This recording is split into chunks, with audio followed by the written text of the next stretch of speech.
స్థానిక సంస్థల ఎన్నికల వేడి రాజుకుంటోంది. జూలైలో ఎన్నికలుండే అవకాశం ఉందన్న వార్తలతో పార్టీలు అప్రమత్తమవుతున్నాయి. బలాబలాలు, అభ్యర్థుల ఎంపిక, రిజర్వేషన్ల ఖరారుపై లోకల్ లీడర్లలో ఉత్కంఠ నెలకొంది. జూలైలో ఎంపీటీసీ, జెడ్పీటీసీ ఎన్నికలు నిర్వహించాలని ఎన్నికల సంఘం భావిస్తున్నట్లు సమాచారం. దీంతో ఆ జిల్లాలో వివిధ రాజకీయ పార్టీలు కూడికలు, తీసివేతలతో బలాన్ని బేజీరు వేసుకుంటున్నారట.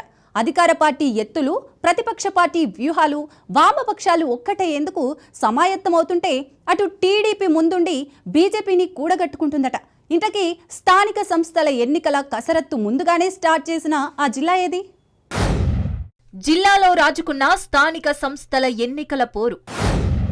జూలైలో ఎంపీటీసీ, జెడ్పీటీసీ ఎన్నికలుండే ఛాన్స్. కూడికలు, తీసివేతలతో బలాన్ని బేజీరు వేసుకుంటున్న పార్టీలు. బలబలాలు, అభ్యర్థుల ఎంపిక, రిజర్వేషన్ల ఖరారుపై చర్చ.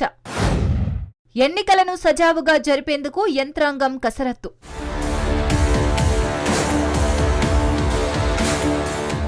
ఖమ్మం జిల్లా ఓటర్లకు కూసింత రాజకీయ చైతన్యం ఎక్కువే. గడిచిన ప్రతి ఎన్నికల్లో విలక్షణ తీర్పు అందిస్తూ రాష్ట్ర దృష్టిని సైతం ఆకర్షిస్తుంది ఈ జిల్లా.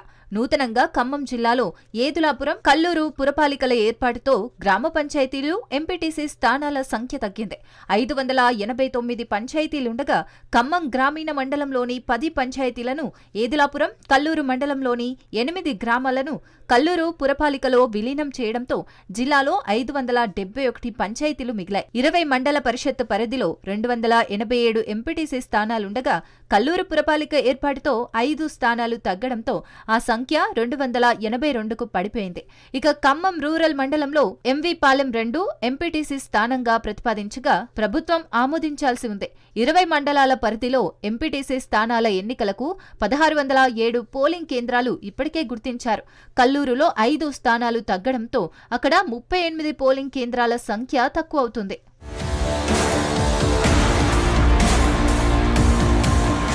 ఇక భద్రాద్రి జిల్లాలో పాల్వంచ, కొత్తగూడెం పురపాలికలను కలిపి కార్పొరేషన్గా ఏర్పాటు చేయడం, అశ్వరావుపేట పట్టణాన్ని పురపాలికగా గుర్తించడం, భద్రాచలం పట్టణాన్ని మండల పరిషత్తుగా మార్చడం వల్ల జిల్లాలో పంచాయతీ, ఎంపీటీసీ స్థానాల్లో మార్పులు జరిగాయి.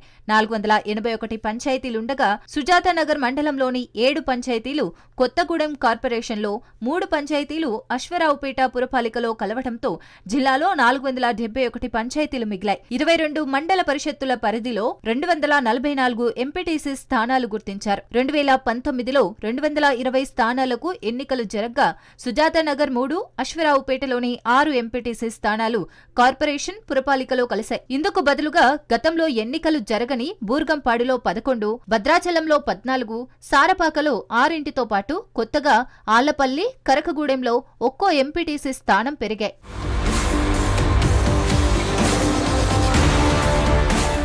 అయితే స్థానిక సంస్థల ఎన్నికల్లో సత్తా చాటాలని అధికార పార్టీ వ్యూహాలు రచిస్తోంది. ఏడాదిన్నరలో అమలు చేసిన పథకాలు కాంగ్రెస్కు ప్రజలు మరోసారి అండగా నిలిచేందుకు ఉపకరిస్తాయని భావిస్తోందట. ఆర్టీసీ బస్సుల్లో మహిళలకు ఉచిత ప్రయాణం, ఆరోగ్యశ్రీ, రైతు భరోసా, 200 యూనిట్ల వరకు ఉచిత విద్యుత్, సన్నరకం ధాన్యం కింటాకు 500 బోనస్, ఇందిరమ్మ ఇళ్ల పథకాల వల్ల అనేక మంది లబ్ధి పొందారని లెక్కలు వేస్తోందట. ఇదే సమయంలో 6 గ్యారంటీల అమలు, ప్రభుత్వ వైఫల్యాలను ప్రజల్లోకి తీసుకెళ్లి ఓటు బ్యాంకును పెంచుకోవాలని బీఆర్ఎస్, బీజేపీ నాయకులు ప్రతి వ్యూహాలు రచిస్తున్నారట.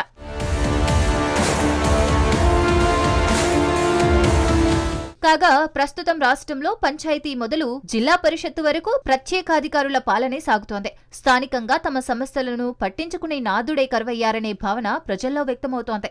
స్థానిక సంస్థల్లో పాలక వర్గాలు లేకపోవడంతో కేంద్ర ప్రభుత్వం నిధులు నిలిపివేసింది. తద్వారా పల్లెలు, పట్టణాల అభివృద్ధిపై ప్రభావం పడుతోంది. పారిశుద్ధ్య నిర్వహణకు వినియోగించే ట్రాక్టర్లలో ఇంధనం పోయటానికి డబ్బులు లేని పంచాయతీలు ఉభయ జిల్లాల్లో అనేకముండటం గమనార్హం. ప్రభుత్వం స్థానిక సంస్థల ఎన్నికలు నిర్వహించడం ద్వారా కేంద్రమిచ్చే నిధులకు రాష్ట్ర సర్కారు కేటాయింపులు తోడైతే అభివృద్ధి పనులు పట్టాలెక్కుతాయి.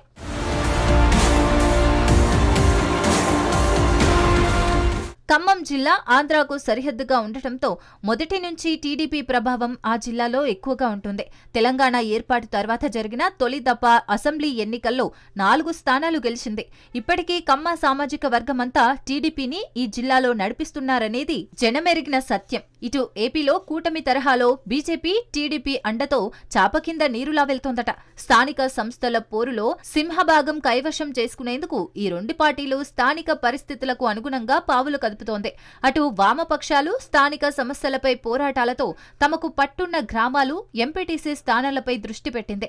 తమదైన శైలిలో ముందుకు సాగుతున్నాయి. అన్ని రాజకీయ పార్టీలలో త్వరలో జరిగే స్థానిక సంస్థల ఎన్నికలపై తెగ చర్చ నడుస్తోంది. అభ్యర్థుల బలాబలాలు తెలుసుకుంటున్నారట. అటు సామాజిక వర్గ సమీకరణాలు తదితర అంశాలపై పార్టీలు చర్చిస్తున్నాయట. మేజర్ గ్రామ పంచాయతీలపై అన్ని పార్టీలు ప్రత్యేక దృష్టి సారిస్తున్నాయి.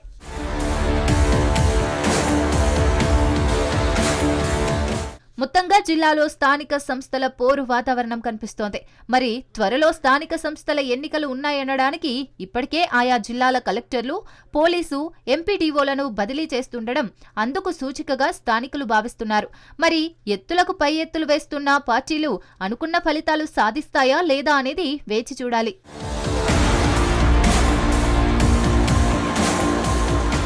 ఆ నేత తండ్రి రాజకీయ వారసత్వానికి మాయని మచ్చ